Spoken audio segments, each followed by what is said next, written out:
Hello there and welcome to another Hero Arts video. It's Michelle Short here and today I'm Selective Stenciling and Gold Gilding. So let's get started. I'm using the colour layering folk art stencils today. There are 3 stencils in this set and it creates a really beautiful image. I didn't want the whole of the image today, so I'm doing some selective stenciling. And this is the great thing about stencils. You don't have to add all of the image if you don't want to. The easiest way for me to not do that is to cover up the areas that I don't want to add with a little bit of memo tape. You can definitely just be a little bit more selective while you're doing the ink blending and just make sure to avoid those areas. But I'm a little bit clumsy and I thought that I might accidentally get ink where I don't want it. So it's just easier for me to cover that up to start with. I have a panel of deluxe smooth white cardstock here that is cut to the same size as the stencils. I find this a really easy way to be able to line up these stencils. So I've got my first stencil here and I'm making sure that the bottom left hand corner is completely in line with that panel of white cardstock underneath. You could do this in something like a MISTI so that you can kind of butt up those corners and that would work really nicely as well, but I find it just as easy to adhere this down onto my work surface. I am using quite a lot of post-it tape here to hold it in place, but I do reuse my post-it tape so nothing goes to waste. For the first layer of the stencil, this is kind of like leaves, sort of stems for the flowers that I'm going to add on a little bit later. And I thought I would do something different today and ink blend with intensified black ink. I wouldn't necessarily ordinarily create leaves and stems in black, but I have done it before in the past and I do think it looks really nice, kind of like a classic look I suppose, but you can definitely do lots of different colour combinations for these stencils.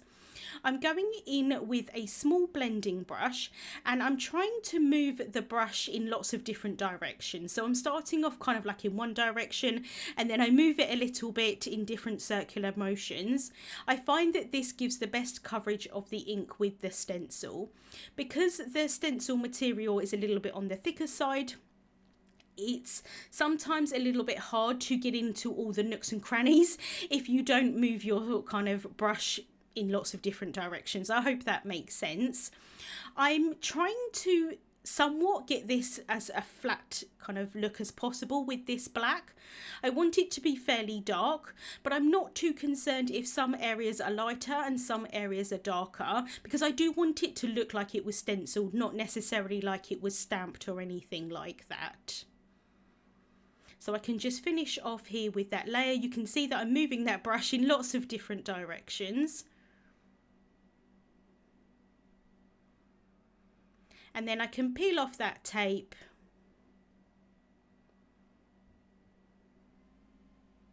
and then lift off this first stencil.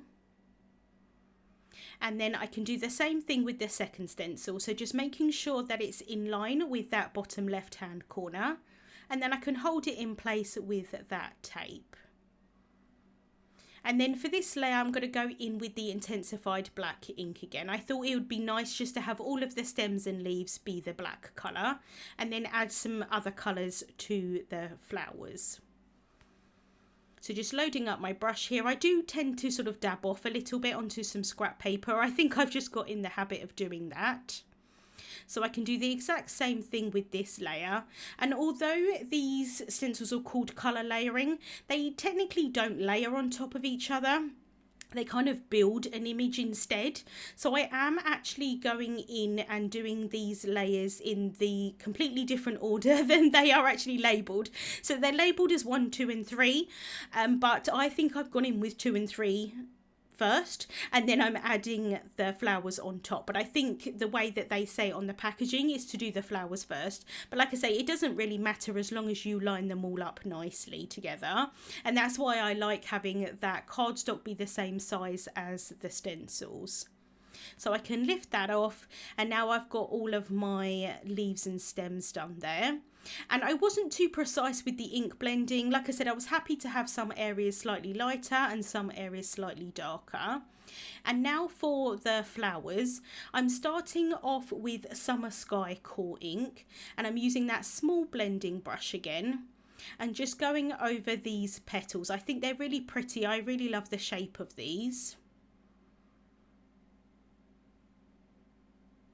I'm not too concerned if I get a really nice smooth blend here, because I know that I'm going to add lots of other layers on top. But I do just want the base layer of this light blue. I am holding the stencil down with my fingers. This is because I don't have any like adhesive or anything like that on the back of the stencil, and I was a little bit worried that it might lift up a little bit and I might kind of get the bristles of the brush underneath and kind of seep ink underneath, and unfortunately I did end up doing that, and I will share a little bit later how I rectified that. But for now I'm going in with the second layer, which is indigo, and I'm focusing this colour towards the base of the petals. I wanted the base of the petals to be darker and then kind of fade up to lighter at the tips of the petals. And these two colours work really nicely together, and I really love using the small blending brush because I can really get into those small areas. If I was using a larger brush, I think I would just end up covering all of these petals with the darker colour. So just going in here at the top, I really love the shape of this flower here at the top.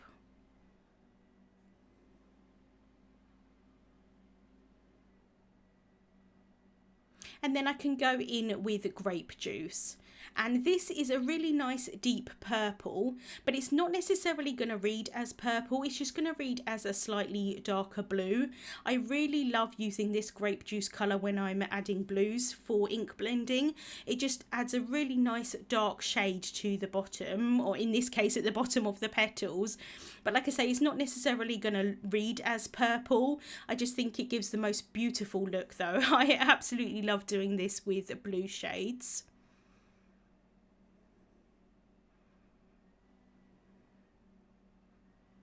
So just going in here towards the bottom of those petals.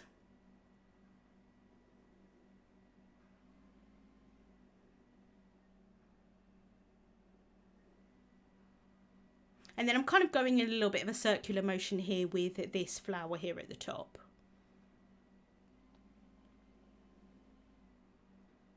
So I finished all of the ink blending, but I want to add some gold gilding on top. So I'm going to come in with a cloth and just try and remove any excess ink off of this stencil. I don't want it to mix with the wax that I add on top, so it's a little bit easier just to try and remove it at this point. I can now bring in the Hero Wax in gold. I can add a little bit of that onto a non-stick craft sheet. I did add a little bit extra than I needed to, but I can definitely just add it back into the pot when I finished. I'm now going in with a sponge dauber, and I'm picking up that gold wax with the sponge. Trying not to add too much onto the sponge. And then I can dab that onto the stencil, and I'm focusing this towards the base of the petals again. It does cover up some of that really lovely deep purple shade, but I found with this technique that with especially this gold colour, it may be different with different colours, but it does tend to cover up the ink blending basically. So I found that if you have a darker colour at the bottom, it does tend to show up the gold a little bit more. I tried doing it with kind of like a sunset sort of ink blending with reds, oranges and yellows, and you couldn't really see the gold on top. So like I said, I found that a darker shade works better. So I thought this blue would work really nicely with the gold, and it does tend to show up really nicely. The reason I'm using the sponge rather than a palette knife or a brush or anything like that, you can apply it wax with lots of different techniques. I wanted to have the tips or the top where the wax is to kind of fade out a little bit, and because I'm kind of dabbing this sponge onto the stencil, it does automatically kind of create sort of a bit more of a gradient look rather than just being like a harsh line at the top. I hope that makes sense. So I'm kind of just fiddling a little bit here, dabbing on that wax. And then I can remove this stencil. And I really love how that turned out. You can really see that lovely gold against that blue underneath. I'm showing you here where I accidentally got that ink blending underneath the stencil. So I'm going to try and rectify that using a craft knife. So I'm being really gentle here and just scraping off the top layer of that cardstock. You can go in with something like a sand eraser, but I do find them a little bit harsh at times. So I'm using that craft knife and then going in with a normal eraser, which happens to be in like a pencil form, which is really helpful because it's small and it can get into smaller areas. And then I go back in with the craft knife again, and I did this a couple of times and it did get rid of all of the ink and it didn't seem to scratch the surface of the cardstock too much. So I'm really glad that it worked out okay. I was really disappointed that I saw that ink underneath, but thankfully I managed to rectify it. I'm now going to work on my sentiment while that's setting aside to dry.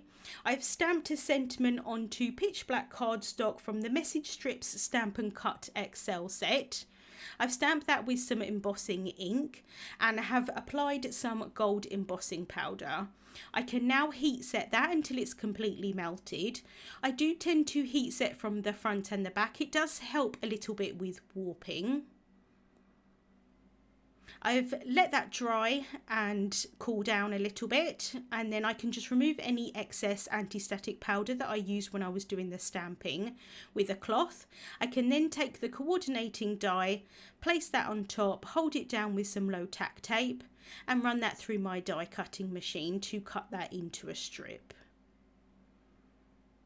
I'm now taking one of the largest dies from the Arches Infinity die set, and I'm going to cut my panel out with this arch die. I thought that the shape worked really nicely with the shape of the stenciling, and that's why I wanted to do that selective stenciling rather than having the whole image, because I thought it worked really nicely in this arch die.